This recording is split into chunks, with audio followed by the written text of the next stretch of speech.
झारखंड की राजनीति कहती क्या है? झारखंड में ये जो कहानी है ये पुरानी है। झारखंड के कोई पहले ऐसे मुख्यमंत्री नहीं है जिनको गिरफ्तार किया गया है। झारखंड के जितने भी मुख्यमंत्री रहे हैं इसके पहले वो किस तरह से भ्रष्टाचार के इसी खेल में लिपटे नजर आए और उसके बाद उनकी गिरफ्तारियां हुई हैं। वो सिलसिला क्या रहा है वो मैं आपको बताती हूँ। 23 साल में झारखंड में 11 मुख्यमंत्री बदले गए हैं।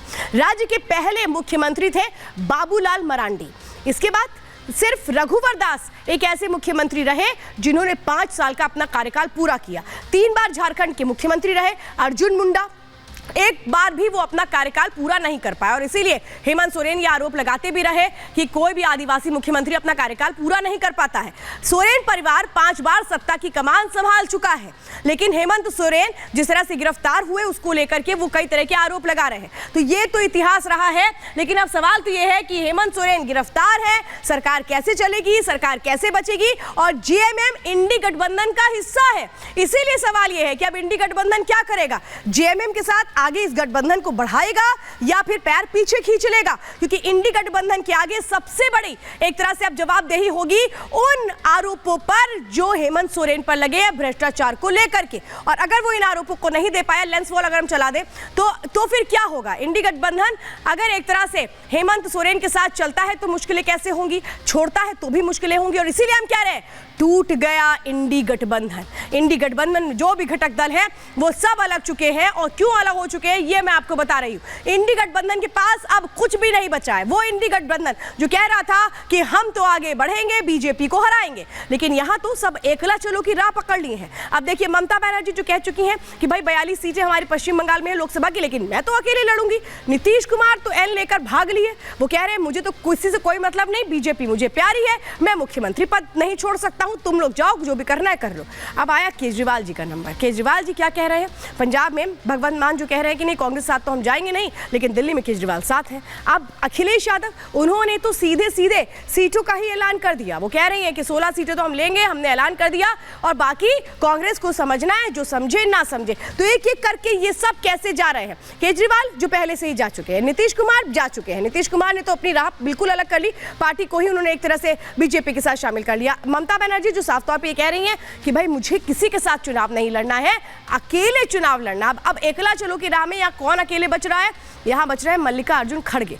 यानी पूरी की पूरी इंडी कैसे जो एक तरह से मल्लिकार्जुन खड़गे के पीछे आप देख रहे हैं जितने भी लोग थे वो सब के सब किनारे हो गए। और मुझे तो लगता है आखिरी में यही होगा, जो कांग्रेस है वो कहेगी इंडी गठबंधन का हिस्सा सिर्फ और सिर्फ हम है। यानी इंडी गठबंधन में आखिरी वक्त में बचेगा कौन? सिर्फ और सिर्फ कांग्रेस। अब एक और दिलचस्प बात मैं बताती हूँ उत्तर प्रदेश को लेकर। उत्तर प्रदेश में ये चाचा और भतीजे की जो जोड़ी है ये चुनावों के आने के पहले पहले किस तरह से बिफर जाती है, कैसे गुस्से में लाल पीली हो जाती है और कहते हैं कि भाई हम अलग हो जाए तो बहुत अच्छा। इसके पहले हमने देखा था उत्तर प्रदेश के चुनाव में 2017 में दोनों अलग होकर ही लड़े थे, नतीजा क्या हुआ था वो सबके सामने है। लेकिन इस बार क्या करेंगे? पहले तो चाचा भतीजे साथ आए थे, उन्होंने कहा था भूल हुई जो हम अकेले चुनाव लड़े, लेकिन इस बार क्या हो गया? समाजवादी पार्टी की पहली लिस्ट में ही शिवपाल यादव का नाम नहीं है। अखिलेश का शिवपाल को टिकट देने को लेकर के अभी भी गोलमोल जवाब है। यानी संशय चाचा को कि चाचा को टिकट देंगे, पता नहीं जीतेंगे कि नहीं जीतेंगे।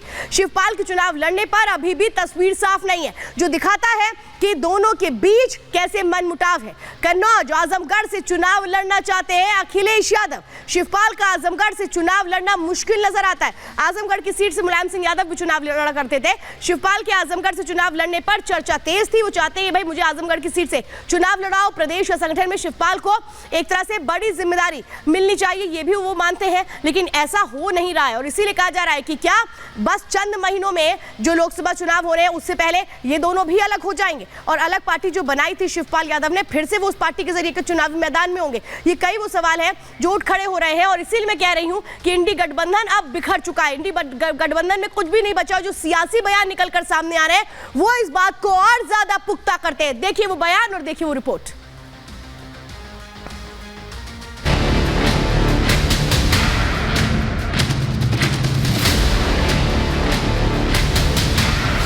यूपी में इंडिया अलायंस का चांस खत्म हो गया है।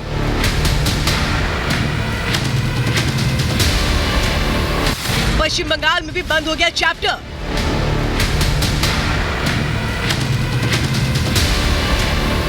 क्या बार बार लग रहे झटकों से उबर पाएगी इंडी?